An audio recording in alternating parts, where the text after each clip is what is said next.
What a week one of college football we just had. LSU gets a nice win. Cajuns lose to Rice. Tulane dominated a Power 4 opponent. All that and so much more coming up today on the Louisiana Lunch Hour podcast.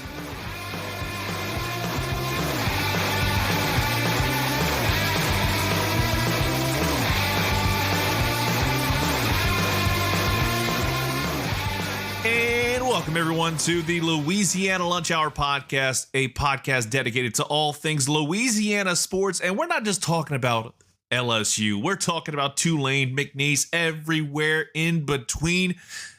And my goodness, it was a tremendous weekend of college football. Mainly because, number one, it was back in full swing. We had some games last week that were more appetizers. Now we are feasting on the main course. And I'll say this, and this is just me more musing on the overall weekend that was, and we'll get into some of the games. Last year around this time, I remember being excited about college football, but I just didn't have that same kind of like spark that I would have normally for the great sport. Lo and behold, a year later, some changes to my personal and professional life, starting this podcast back up, has kind of reinvigorated the feeling. I set it out on TikTok on Saturday. I felt a newfound energy and rejuvenated interest in the sport, and the game gave back in spades with so many really good ball games, two instant classics. One, I think certain fans would love to kind of throw away, at least for the time being. But we're going to get to the one that I think everybody's been talking about. We'll open the gates up with LSU. The long time streak of 5 years with a season opening loss is officially over. And honestly, it couldn't have happened to a better team other than those Tigers from Clemson. This was a game that I think has several different layers, and no doubt we're going to get to a lot of them over the next several days, because obviously this podcast is going to have a lot to talk about when it comes to the LSU Clemson game. And we're going to break it down more as a post-mortem. This is a Monday morning quarterback edition of the Louisiana Lunch Hour podcast. We'll get to a lot of what happens. And then probably as the week progresses, we'll get into more of a deeper dive into certain things. And admittedly, I did not watch the game live as it happened. Was actually at the Cajuns ball game against Rice. I'll talk about that game a little bit later on. So I don't have the most like 100% breakdown of the ball game. I need to catch up and get some film room in. But I did see enough to kind of say, hey, we can get in on this and break down what happened and have some overall critiques about what LSU did and what they didn't do and what they should have done better.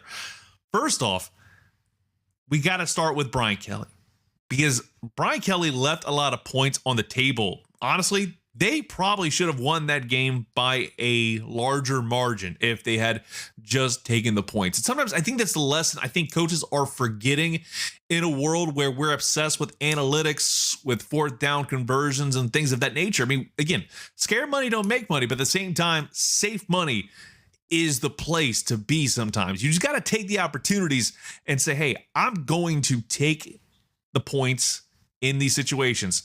Is it keep it close energy? Yes, absolutely. But at the same time, I think in certain points in the game, you have to take the points.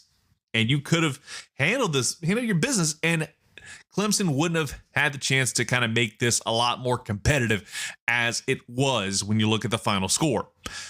Brian Kelly, if he can kind of put the ego aside for at least a moment, they could be doing some really good things, and they would have looked a lot better. And I think, again, I haven't seen the rankings come out yet for the AP top 25 at the time of this recording, but I'm almost certain this team will be in the top 25. And if not the top, if not like top 5, it will be in the top 25. No doubt they did win, but I think they're going to be a lot higher than they were in the preseason, especially with a lot of the changes over the top with Alabama losing to Florida State. I think LSU fans were having a hell of a Saturday seeing that as well.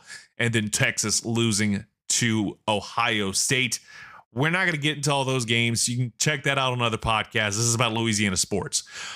But it's just interesting to think about that LSU is probably going to be moving up a lot more because of what happened with people above and around them in the top 10. Now, we need to get to the call that's kind of caused a stir. And I think it's probably the second most controversial call in Louisiana sports. That is Barian Brown's touchdown being reversed.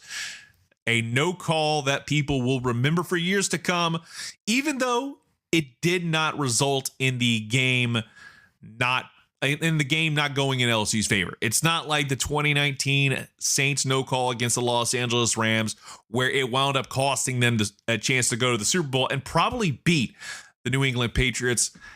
It was consequential, but it wasn't the most consequential play of the game. Barian Brown, he got absolutely hosed. I watched that clip multiple times just to see if I was seeing anything different. And again, purely off the eye test that I saw of the clip of it live in action, I'm like, yep, that's a touchdown. A phenomenal one-handed catch, not an OBJ one-handed catch, but as somebody who is extremely unathletic, I got to respect what Barian Brown did from that pass to Garrett Nussmeier to give the Tigers the lead. And then it was overturned, which I still just feel like it is absolute B to the S to see that call being made.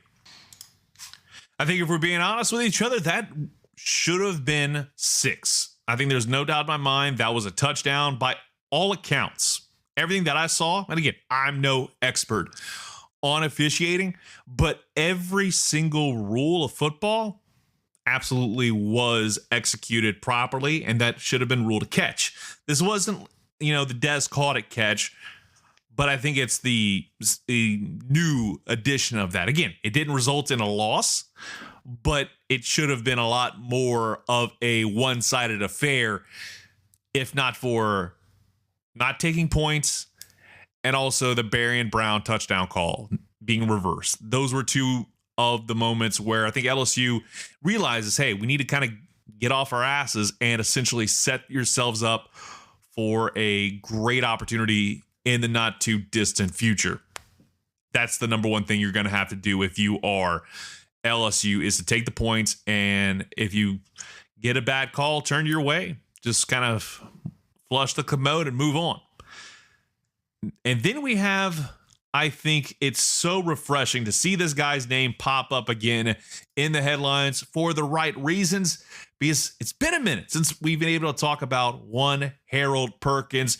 I was saying it back when he started out at LSU. He was him, and he finally proved it once again. First couple years of Brian Kelly, he was kind of shifted around to different parts, and you were like, man, he's good. And then they moved him around, and it just didn't fit. Lo and behold, Harold Perkins, he was back and better than ever.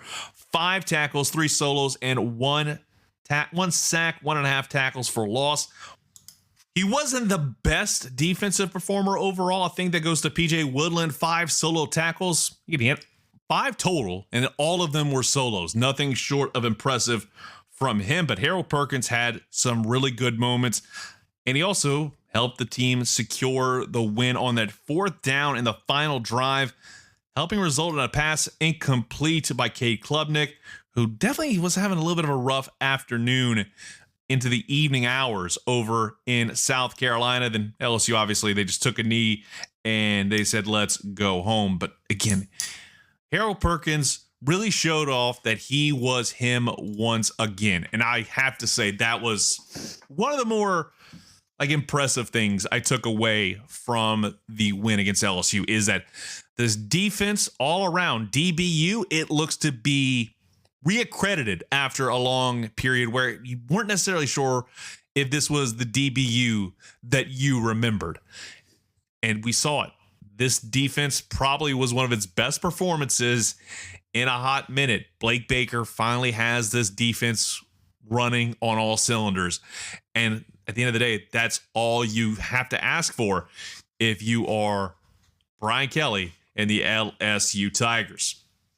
Now, when it comes to other games across the state of Louisiana, I think the other one that has a headline is got to be The Tulane Green Wave dominating Northwestern in the season opener. Again, it's Northwestern. It's not necessarily the biggest Power 4 school on the planet, but it's something that you can hang your hat on if you're John Sumrall and say, hey, we did this.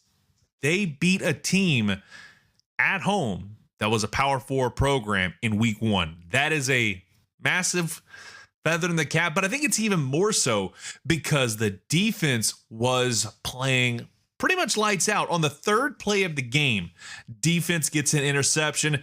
You know, at that point, it's going to be a great day. 1 of 4 interceptions by the Green Wave, 5 total turnovers on the afternoon, leading to a 23-3 win over Northwestern. Again, it's not a great Northwestern team, but it's still a pretty good dub nonetheless. I have to give a special shout out to Carencur's own Bailey Despani. Again, that's my alma mater, so got to show some love to my fellow Golden Bears when they do pop up on the headlines.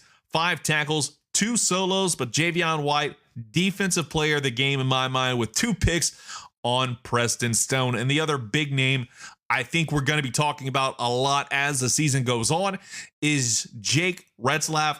The former BYU co-captain was really solid, 152 yards through the air, but it was his legs that got plenty of people talking, at least to me, with 113 yards on the ground and a score off of 10 carries. He had a really nice 69-yard scamper towards the end of the first half, and he pretty much had the jets on and was in second gear before anybody came near him. And next up, Tulane is going to be traveling up to Mobile to take on South Alabama on Saturday, with kickoff slated for 6. LSU, they're going to be taking on La Tech. We'll talk about them a little bit later on as well.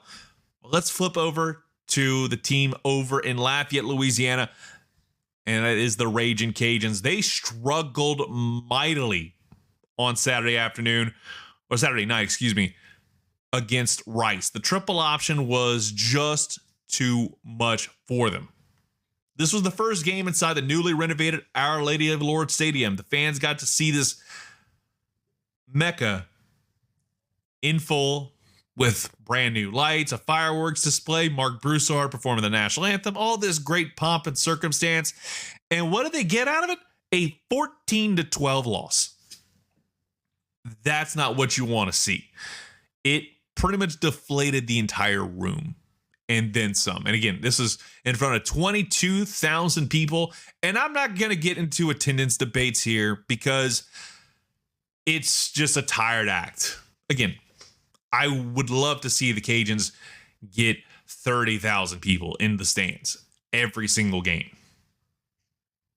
But I think at this point, we aren't going to see those numbers anytime soon. I'll probably get into it more in a deeper dive podcast. But today, and probably for the foreseeable future, I'm not going to get into it because I'm tired of getting into these debates with people about it, because I think there's one common factor in all of this and nobody wants to talk about it. Maybe I'll talk about it later, but I'm not going to talk about it here. I'm giving you the recaps on the games that happened this past weekend because it is a Monday morning quarterback edition of the Louisiana Lunch Hour podcast. Walker Howard, he started off playing well enough. Again, not necessarily, all Sun Belt Conference. This guy wasn't looking like the Walker Howard of old when he was at STM, but he played well enough. He had an intentional grounding call that killed any momentum on the opening drive. They had to settle for a field goal. After that, things kind of fell apart for him. You had Howard throwing a glorified arm punt on the second drive, and the defender pretty much did nothing. He literally just stood there. It was like watching me play NCAA 26 online. I'm just throwing, and the defender is just right there to take it. And I was like, oof. Right when he threw it, I knew it was without a doubt an interception. Then he followed that up with a fumble. It looked like his arm did move forward and should have been an incomplete pass, but what do I know? I'm not going to argue with the replay officials because they know what they're doing. And things already were out of hand. Not in the sense of, 14-12, not necessarily a Herculean effort to overcome that, but the defense struggled the bulk of the game with the triple option. 55 rushes for 205 yards and only 9 passes for the Owls. I think whenever you do game prep, you should know what kind of like percentage they lean. Again, it's the first game of the year. You don't have anything to base off of it outside of what happened last season. But I don't think anything's changed all that much between what you saw in 2024 and what you're seeing this year. Heck, I'd say even go further back. The last time the Cajuns played Rice in 2022, it was the same things that were cutting them up. I hope they can kind of figure that out, because I'm sure when people go look at the film of this game, especially when they play McNeese on Saturday, I wouldn't be surprised if they try and sneak in some triple options and do some little trickeration, because Cajuns could not defend it all that well. Again, Owls were 7 of 9 passing. Only 3 of those were really true, I consider, passes. They weren't, the touch pass, the pitch, the pop pass, all that stuff. And they also controlled the time of possession. They were very methodical with a lot of their drives, a lot of 9, 10, 11, 12 play drives. And that's how you win ball games in a pretty decent world. I think for the most part, that's the direction you want to go if you are a program like Rice. It felt like watching It felt like watching Vermilion Parish high school football, but at a bigger level, basically. Then you had, going back to the offense, Walker Howard got a little bit better in the second half and even ran in the lone touchdown of the game. He was able to scramble a little bit. But the biggest thing that I just noticed with him was it felt like his passing was way too quick. Maybe 2-3 seconds and throw to your first read. He didn't have time to get to his second read. Maybe it's the offensive line underwhelming for him. But if you are going to be at a certain level in college football, you have to kind of change that up a little bit, at least from my perspective. Then you had him throw to wide receivers, and the wide receivers had stone hands. And some of the passes were inconsistent. Again, after that first drive, things didn't necessarily work the way that you wanted to if you are Coach Dez. Then we got a scary injury on the last drive for the Cajuns on offense, with Walker Howard finding Sheldon Sampson on a 25-yard pass. And he threw it, and that was pretty much it. Something went wrong with his leg, it looked like. Now, watching the replay of that play in particular, and he throws it, and he just immediately goes down. It could be, I think worst case is it's an oblique or a hamstring injury. And I say best case. I mean, injuries always are tough. And it could either be that or a torn quad. I was hearing somebody say, but it didn't necessarily look like a torn quad to me. He was still moving around. He wanted to get in, and I got to give him credit. The dude is a gamer. But the freshman, Daniel Beal, he came in and did well enough, but couldn't get the team past midfield and into field goal range to secure the win. Coach Dez mentioned after the game they weren't going to put him in him meaning Howard in a position where he couldn't protect himself, but wouldn't explain further what that non-contact injury was and if he could miss additional time. I'm sure we'll hear more later today, and we'll talk about it on the next episode of the podcast. But if this team shows up throughout the season, it is going to be tough sledding. When I left the stadium, I was hearing fans saying and questioning whether or not they could win a game. Not another game, a game. It's the first game of the year, and the fans are already abandoning ship. That's not a good sign. That said, they'll have to bounce back against McNeese next week, and hopefully they can do that, because if they don't, I have a very bad feeling there's going to be a conversation that needs to be had about the future of Coach Dez as the head coach of the Raging Cajuns. Speaking of McNeese, they dominated their season opener against Louisiana Christian. It's an NIA team, but this is a Cowboys program that wins have been few and far between for since the Hurricanes back in 2020. They dominated that win 54-9. But again, you're beating a team out of Pineville. Not necessarily going to, shake up the world. At least that's what I believe. Then you have, Jake Strong, he had a really good performance at quarterback. Texas Tech transfer had over 300 yards, 3 touchdowns. All you can ask for if you're the head coach, Matt Viator. And then Southern, they wound up getting a nice win, thanks in large part to Cameron McCoy, who was the starting quarterback in week 1, but got benched for Jalen Woods. But Jalen Woods went down with a head and neck injury in the second quarter. So McCoy, he took over and he stepped up in a big way, throwing a touchdown just before half to take a 17-16 lead. Trey Holly found the end zone in the second half. Jason Gabriel had a good 26-yard run as well to seal that ball game away. So good news on the football front, 1-1 on the year now. And also some good news with Jalen Woods. The reports are that everything came back negative, and he now has full range of motion, which is always great news with a head and neck injury. You don't know exactly what's going to happen there, because that's a scary prognosis. When I saw that, I was like, oh boy, this is not good to see if you are the Southern Jaguars. Then you had La Tech. They shut out Southeastern. Look, purely at the stat sheets, this was not a great game for Sonny Cumbie and company. Again, they shut out Southeastern, but the Lions had more yardage and first downs, just couldn't cash in. 3 turnovers. It's pretty much code that you lost the ball game. If you just look purely at the stats, it was pas bon for that team. And it was also just very sluggish. That first half. Let me break down for you the drive chart for the first half, both teams. Started off with an interception, 6 straight punts, a turnover on downs, punt, turnover on downs, punt, field goal to end the first half. Yikes. They were expected to win this game, La Tech, but after one game, you have to think that there's going to be a change at the top if you continue to see this kind of stuff happening, because you can't have that. If I'm an AD over at La Tech, I'm questioning my sanity seeing that. Now, looking at Nichols, the Colonels, they came close to pulling off an upset. They were up 17-10 going into the fourth quarter.